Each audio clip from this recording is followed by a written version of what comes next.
श्रीमद्भागवत पंचम स्कंद षष्ठ अध्याय श्री सुखवाच से सर्वभूत आत्मधार ऋषभ अंशे अवतार जार नाम जोगीश्वर जोग साधिले से अपार राजोवाच मोर संशय हृदगते मुनि कह तो सचिते जे इच्छा बिहारी पुरुष सकले कर्मर जे ईश ए रूपे किबा कार्य तार संशय फेड मुनि वर अष्ट ऐश्वर्य दाता होई एडे क्लेश जे कहीं पाई श्री सुखवाच जे प्रश्न कल हो राजन कहि शुण सावधान ऐश्वर्य आदि धन जेते नित्य कदर्य महीपते जार मूल लोभ ज्ञान शोक हरस आदि काम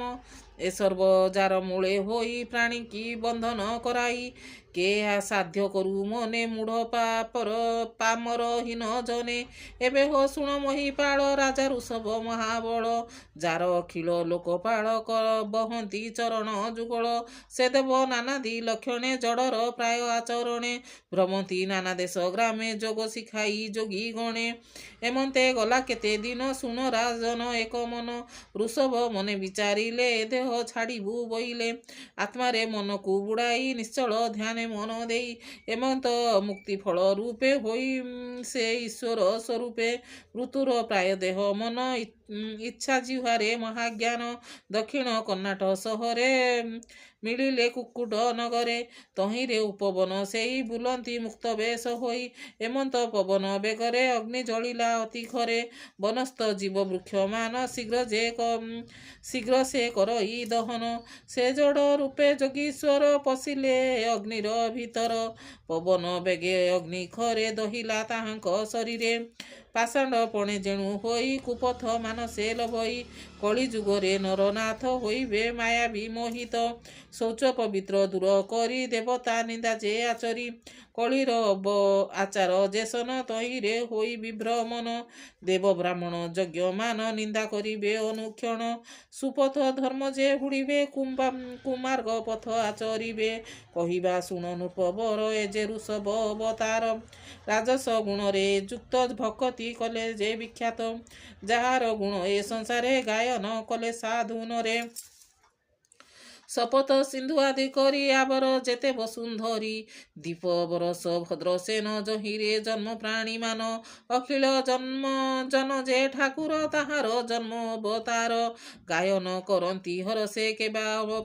अज्ञान पापनाशे धन्य से प्रिय व्रत वंशे जही जन्मिले विष्णु से धन्य से राजा मध्य श्रेष्ठ भक्त मध्य रे से गरिष्ठ एहार तुले के आचरी सेवन से विष्णु अवतरी देव ब्राह्मण गुरु आदि देवता नर से जे प्रसिद्धि से सर्व गुरु भगवान ऋषभ परम कारण ताहांक अद्भुत करम विशुद्ध जेते आचरण प्राणी मानक पाप हरे परम मंगल मंदिरे श्रद्धारे शुणती जे नर हरसे गावंती शोषरे चंचल मन स्थिर करी जे अबाबधने उचारी विषया भावे बुड़ी थाई भक्ति भेलारे से तरई पुरुषोत्तम को से पाई जार प्रसादु रक्षा होई शुण कहिबा नृपवर जे जदु वंशर ठाकुर ताहार भृत्य को भाजन से जे अनादि भगवान नाना अवतार को बई संसारे प्राणी की तारई भक्ति रे ताकु जे भजई से प्रभु ताकु मुख्य होई जे नित्य आनंद शरीर जाहार कृष्णमती दूर परम कल्याण कारण परलोक रे परायण से जेव ऋषभ प्राणीकर ताहांकु मोर नमस्कार कहि विप्र जगन्नाथ पंचम स्कंदे भागवत से प्रभु ऋषभ चरणे